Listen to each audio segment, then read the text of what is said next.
بسم اللہ الرحمن الرحیم۔ اختلاف کے موضوع پر حضرت مسلم موعود رضی اللہ تعالیٰ عنہ کے بیان فرمودہ دلچسپ واقعات۔ مضمون میم الف شہزاد۔ وہ اپنا مضمون چودھری محمد علی مستر صاحب عارفی کے دو اشعار سے کرتے ہیں کہ دل سر بمہر، کانوں میں روئی بھری ہوئی، آنکھوں میں اختلاف کے جالے پڑے ہوئے، باہر اٹھا کے پھینک دیے بت غرور کے، کب سے تھے یہ مکان میں سالے پڑے ہوئے۔ قول و فعل یا نظریات وغیرہ میں ناموافقت، الگ الگ ہونے کی کیفیت، صورت یا وصف میں یکسانیت نہ ہونے کی صورتحال، جس سے حال یا محل میں فرق یا دوئی پیدا ہو جائے، اسے اختلاف کہتے ہیں۔ جزوی اختلاف سے مواخات و مواسات میں فرق نہ آئے۔ حضرت مسلم موعود رضی اللہ عنہ بیان فرماتے ہیں کہ اکھڑ پن چھوڑ دو اور آپس میں جو اختلاف ہو جاتے ہیں ان کو خواہ مخواہ طوالت نہ دو۔ لڑائی تو بعض وقت بھائیوں میں ہو ہی جاتی ہے۔ دیکھو، ایک وقت حضرت ابو بکر رضی اللہ عنہ اور حضرت عمر رضی اللہ عنہ میں جھگڑا ہو گیا۔ بعض آدمیوں کی عادت ہوتی ہے کہ وہ باتیں کرتے کرتے ہاتھ کو بھی حرکت دے لیتے ہیں۔ اس طرح نادانستہ طور پر حضرت ابو بکر رضی اللہ عنہ کا تہبند پھٹ گیا۔ بائیں ہمہ حضرت ابو بکر رضی اللہ عنہ باوجود بزرگ ہونے کے حضرت عمر سے معافی چاہی۔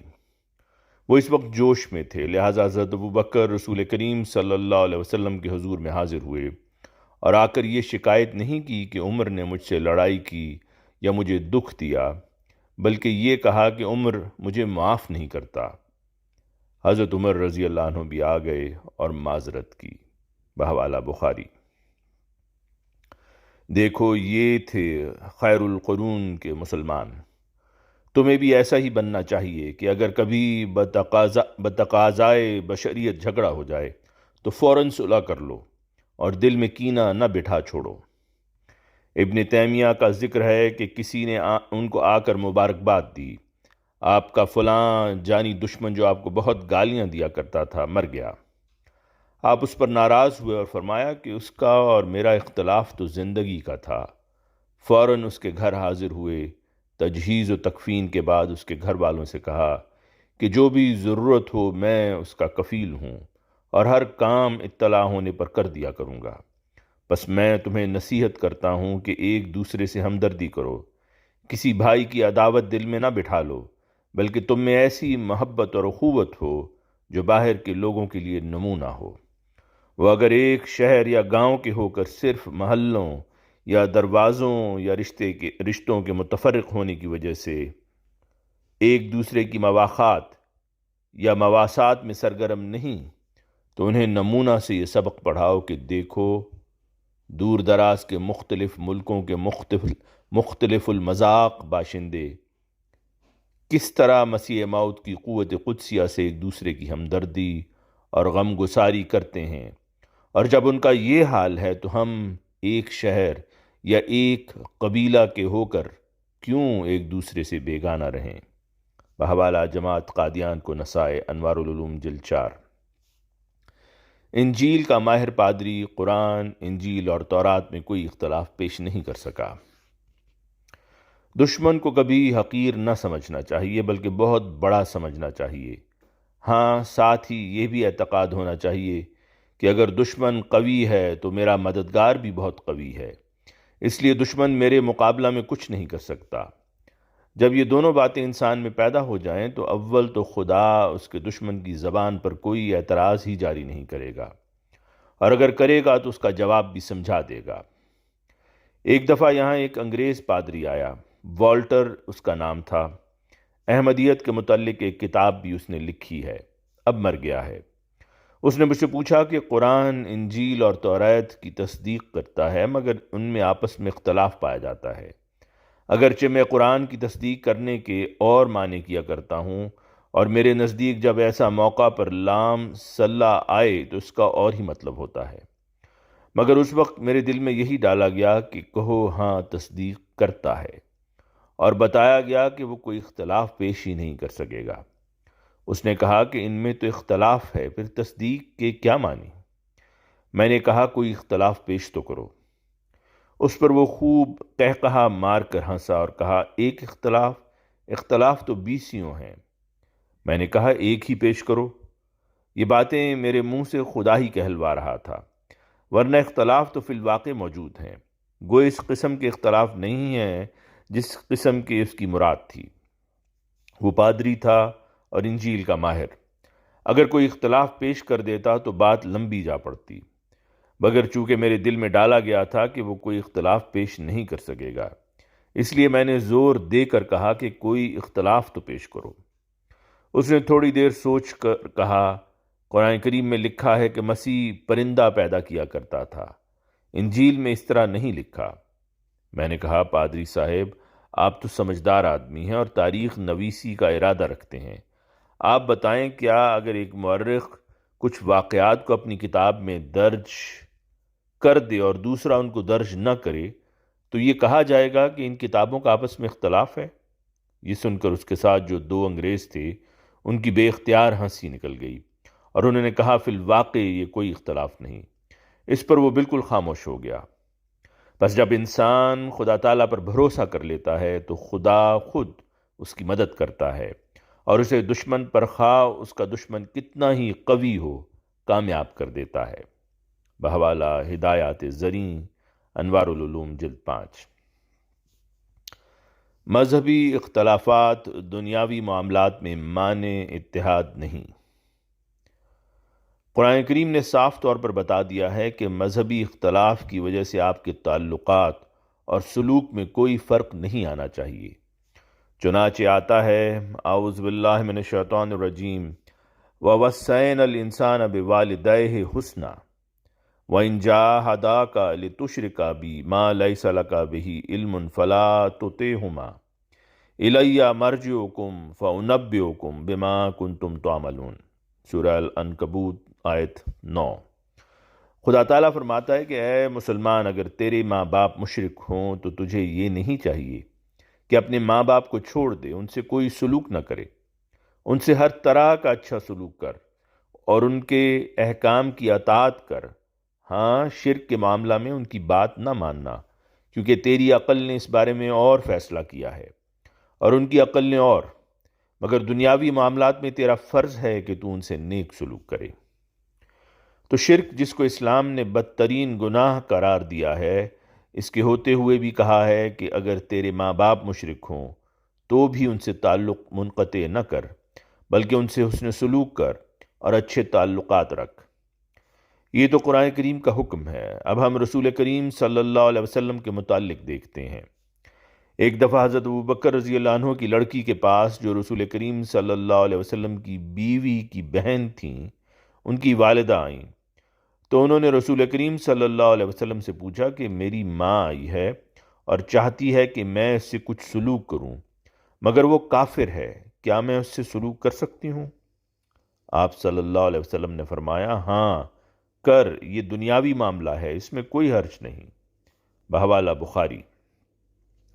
پھر حضرت عمر رضی اللہ عنہ جیسے انسان، جس کے متعلق مسلمان بھی سمجھتے ہیں کہ خشونت والے تھے اور اپنی پہلی حالت میں تلوار لے کر رسول کریم صلی اللہ علیہ وسلم کو قتل کرنے کے لیے نکل کھڑے ہوئے تھے، ان کے متعلق آتا ہے کہ رسول کریم صلی اللہ علیہ وسلم نے ان کو ایک جبہ دیا جو ریشمی تھا۔ انہوں نے عرض کی یا رسول اللہ صلی اللہ علیہ وسلم، میں نے ایک دفعہ آپ کو ریشمی جبہ دیا تھا مگر آپ نے اس کو پسند نہ فرمایا تھا، اب مجھے آپ نے ریشمی جبہ دیا ہے کہ میں اس کو پہن لوں۔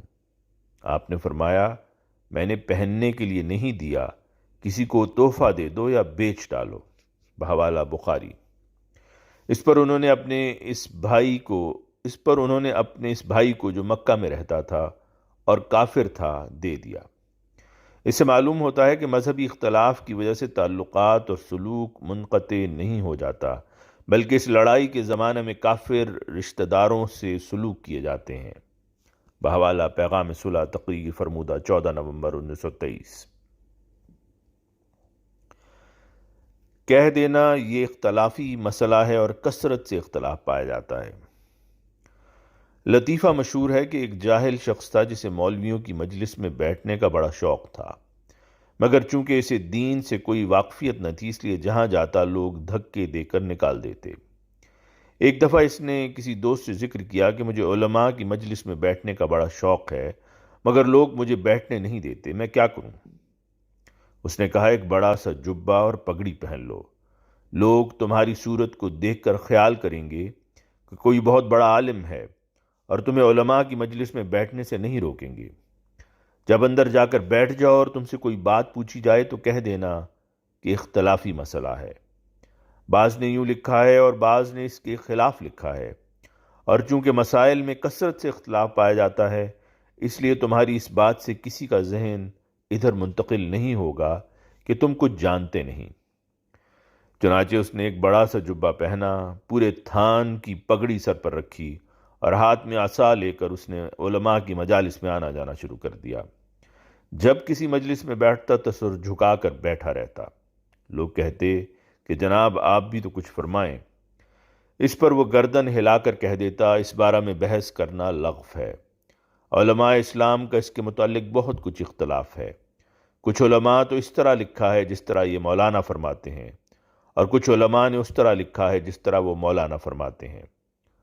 لوگ سمجھتے کہ اس شخص کا مطالعہ بڑا وسیع ہے، چنانچہ کہتے بات تو ٹھیک ہے، جھگڑا چھوڑو اور کوئی اور بات کرو۔ کچھ مدت تو اس طرح ہوتا رہا، اور علماء کی مجالس میں اس کی بڑی عزت و تکریم رہی۔ مگر ایک دن مجلس میں یہ ذکر چل پڑا کہ زمانہ ایسا خراب آ گیا ہے کہ تعلیم یافتہ طبقہ خدا کا انکار کرتا چلا جاتا ہے، اور وہ کہتا ہے کہ اگر خدا ہے تو کوئی دلیل دو۔ اس پر لوگوں نے حسب دستور ان سے بھی کہا کہ سنائیے مولانا، آپ کا کیا خیال ہے؟ وہ کہنے لگا، بحث فضول ہے کہ کچھ علماء نے لکھا ہے کہ خدا ہے اور کچھ علماء نے لکھا ہے کہ خدا نہیں۔ یہ سنتے ہی لوگوں میں اس کا بھانڈا پھوٹ گیا، اور انہوں نے دھکے دے کر اسے مجلس سے باہر نکال دیا۔ بحوالہ خلافت راشدہ، انوار العلوم، جلد 15۔ اختلاف پر اتفاق۔ بعض دفعہ دنیا دار لوگوں کے منہوں سے بھی بعض حکمت کی باتیں نکل جاتی ہیں۔ گزشتہ جنگ کے بعد مسٹر لائیڈ جارج فرانس کے ساتھ یہ مشورہ کرنے کے لیے گئے کہ جرمنوں کے ساتھ کن شرائط پر صلح کی جائے۔ فرانس والے یہ چاہتے تھے کہ جرمنی کا بہت سا حصہ ان کے سپرد کر دیا جائے، لیکن مسٹر لائیڈ جارج یہ نہیں چاہتے تھے کہ جرمنی کا کوئی حصہ فرانس کے سپرد کیا جائے۔ کئی دن تک اس مطالبہ کے متعلق گفتگو ہوتی رہی۔ آخر انہوں نے دیکھا کہ اختلافات کی خلیج وسیع ہوتی جا رہی ہے، اس لیے وہ گفتگو ختم کر کے واپس آ گئے۔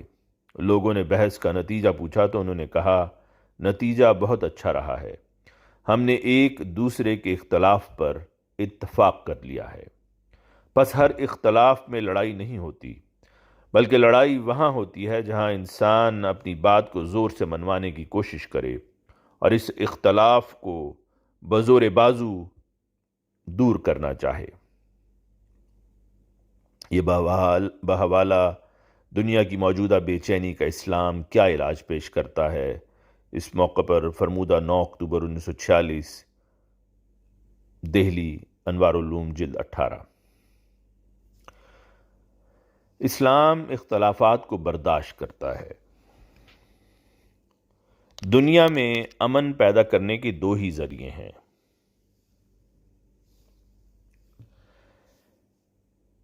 دنیا میں امن پیدا کرنے کے دو ہی ذریعے ہیں کہ یا تو اختلاف کو مٹا دیا جائے اور مکمل اتحاد کی صورت پیدا کر لی جائے، اور یا پھر اس اختلاف کو برداشت کیا جائے۔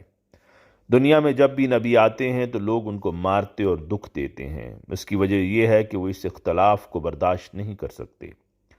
حضرت عیسیٰ علیہ السلام کی لڑائی یہودیوں سے اس لیے نہ تھی کہ تم مجھے ضرور مانو، بلکہ اس لیے تھی کہ یہودی آپ کو مجبور کرتے تھے کہ تم اپنا مذہب چھوڑ دو اور یہ اختلاف پیدا نہ کرو۔ اسی طرح رسول کریم صلی اللہ علیہ وآلہ وسلم مکہ والوں سے لڑائی اس لیے نہ تھی کہ تم مجھے ضرور مانو، بلکہ اس لیے تھی کہ مکہ والے آپ کو اس بات پر مجبور کرتے تھے کہ تم اپنا مذہب چھوڑ دو اور ہماری قوم میں اختلاف پیدا نہ کرو۔ ہم تمہارے اس اختلاف کو کسی صورت میں برداشت نہیں کر سکتے۔ یہی وجہ لڑائی کی حضرت موسیٰ علیہ السلام کے زمانہ میں فرعون نے پیدا کی، اور یہی وجہ ہندوستان کے نبی کرشن اور رام چندر کے زمانہ میں ان کے دشمنوں نے پیدا کی، اور یہی وجہ ایران کے نبی زرتشت کے زمانہ میں ان کے دشمنوں نے پیدا کی، اور یہی وجہ چین کے نبی کنفیوشس کے زمانہ میں ان کے دشمنوں نے پیدا کی۔ تمام زمانوں میں انبیاء سے لڑائی کی وجہ یہی تھی، حالانکہ نبیوں نے کسی کو اپنے ماننے کے لیے مجبور نہیں کیا۔ ہاں، دشمن مجبور کرتے تھے کہ تم اپنا دعویٰ چھوڑ دو اور ہمارے ساتھ مل جاؤ۔ جب رسول کریم صلی اللہ علیہ وآلہ وسلم کو اللہ تعالیٰ نے عرب میں غلبہ عطا کیا تو آپ نے بحرین کے بادشاہ کے پاس وفد بھیجا اور ساتھ ہی اپنا ایک خط بھی دیا جس کی بنا پر وہ مسلمان ہو گیا۔ جب وہ مسلمان ہو گیا تو اس نے رسول کریم صلی اللہ علیہ وآلہ وسلم کو خط لکھا کہ میرے علاقہ میں جو عیسائی اور مجوسی وغیرہ رہتے ہیں ان سے کیا سلوک کیا جائے۔ آپ نے اس کو لکھوایا کہ غیر مذہب والے کو اسلام لانے پر مجبور نہ کرو اور نہ ہی اس کو اپنے ملک سے نکالو۔ جو لوگ اپنے مذہب پر رہنا چاہیں انہیں اپنے مذہب پر ہی رہنے دو۔ ہاں، ان سے ٹیکس وصول کرو، اگر وہ ٹیکس ادا کرتے جائیں تو تمہیں ان پر کسی دباؤ ڈالنے کی اجازت نہیں۔ اسلام کا یہ طریق بتاتا ہے کہ اسلام کسی کو مجبور نہیں کرتا کہ وہ ضرور اسلام میں داخل ہو، بلکہ وہ اختلاف کو برداشت کرتا ہے۔ پس فساد کی وجہ صرف اختلاف نہیں بلکہ ایسا اختلاف ہے جس کے چھوڑنے کے لیے دوسرے کو مجبور کیا جائے اور دوسروں کو اپنے اندر شامل رہنے پر مجبور کیا جائے۔ دوسروں کو اپنے اندر شامل رکھنے کے لیے مجبور کرنا بظاہر اتحاد نظر آتا ہے، مگر یہی چیز فساد کا منبع ہے۔ بحوالہ دنیا کی موجودہ بے چینی کا اسلام کیا علاج پیش کرتا ہے؟ فرمودہ 9 اکتوبر 1946، بحوالہ انوار العلوم جلد 18۔ محض لفظی نزاع سے بھی لڑائی ہو جاتی ہے۔ مثنوی میں مولانا روم ایک مثال بیان کرتے ہیں کہ کسی جگہ 4 فقیر تھے، ان میں سے ایک ہندی تھا، دوسرا ایرانی، تیسرا عرب اور چوتھا ترک۔ وہ چاروں بازار میں اکٹھے ہو کر لوگوں سے خیرات مانگتے رہے، مگر کسی نے انہیں کچھ نہ دیا۔ جب شام ہوئی تو کوئی شخص ان کے پاس سے گزرا اور جب انہوں نے سوال کیا تو اسے ان کی حالت پر رحم آیا اور اس نے انہیں 1 پیسہ دے دیا، مگر چونکہ پیسہ 1 تھا اور فقیر 4 تھے اس لیے انہوں نے آپس میں جھگڑنا شروع کر دیا۔ ہندی کہتا تھا، میں صبح سے گلا پھاڑ پھاڑ کر سوال کرتا رہا ہوں، اس لیے پیسہ میری خواہش کے مطابق خرچ کیا جائے اور اس پیسہ کی داکھ یعنی انگور کی ایک قسم خریدی جائے۔ عرب کہنے لگا، تم غلط کہہ رہے ہو، پیسہ دینے والے نے میری ہی حالت پر رحم کھا کر پیسہ دیا ہے، اس لیے پیسہ میری مرضی کے مطابق خرچ ہوگا اور اس کی داکھ نہیں بلکہ عنب یعنی انگور خریدا جائے، ایک اور قسم کا انگور خریدا جائے۔ ایرانی نے کہا، تم دونوں غلط کہہ رہے ہو، یہ پیسہ میری مرضی سے خرچ ہوگا اور نہ داکھ خریدی جائے گی اور نہ عنب بلکہ انگور خریدا جائے گا۔ یہ سن کر ترکی سخت چیں بجبیں ہوا اور کہنے لگا، تمہاری تینوں کی رائے غلط ہے، یہ پیسہ میری مرضی کے سوا خرچ نہیں ہو سکتا۔ اور اس نے ترکی زبان میں انگور کا نام لے کر کہا کہ میں وہ خریدنا چاہتا ہوں۔ اس پر انہوں نے آپس میں لڑنا شروع کر دیا اور ان میں سے ہر شخص چاہتا تھا کہ میری بات مانی جائے اور میری خواہش کے مطابق چیز خریدی جائے۔ وہ آپس میں جھگڑ ہی رہے تھے کہ ایک شخص پاس سے گزرا جو ان چاروں کی زبانیں سمجھتا تھا۔ اس نے پاس کھڑے ہو کر ان کی باتیں سنی اور کہا، آؤ میں تمہارے جھگڑے کا فیصلہ کر دوں اور ہر ایک کی خواہش کے مطابق چیز خرید دوں۔ یہ کہہ کر وہ ان کو ساتھ لے گیا اور جا کر انگور خرید دیے اور وہ سب خوش ہو گئے۔ اصل بات یہ تھی کہ وہ سب ایک ہی چیز مانگ رہے تھے، مگر وہ ایک دوسرے کی زبان نہ سمجھنے کی وجہ سے آپس میں لڑ رہے تھے۔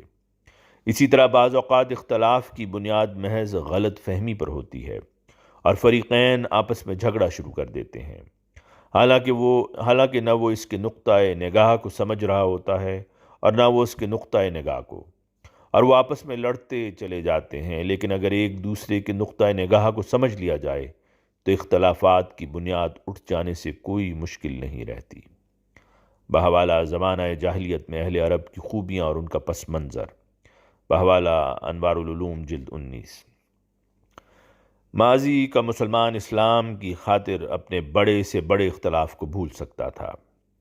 دیکھو، حضرت علی رضی اللہ عنہ حضرت معاویہ رضی اللہ عنہ میں لڑائی تھی، کوئی معمولی لڑائی تو نہیں تھی۔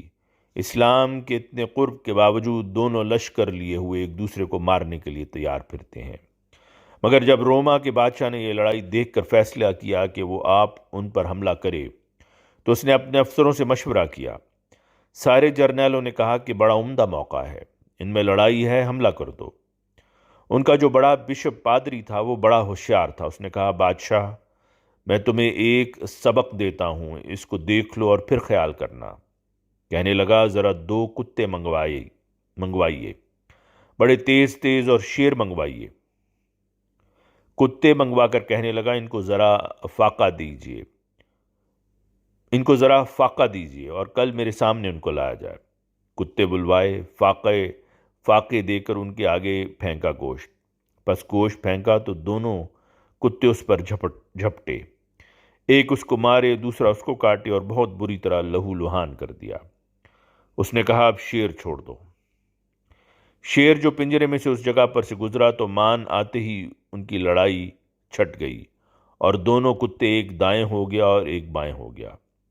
وہ ادھر جھپٹے، جب وہ ادھر منہ کرے تو پیچھے سے وہ کاٹ لے، جب وہ ادھر منہ کرے تو وہ کاٹ لے۔ برا حال شیر کا کر دیا۔ تو وہ تو خیر دشمن تھا، اس نے مسلمانوں کی گندی مثال دینی تھی۔ کہنے لگا علی اور معاویہ والی یہی مثال ہے، یہ لڑ تو رہے ہیں پر آپ گئے نہ تو انہوں نے اکٹھے ہو جانا ہے۔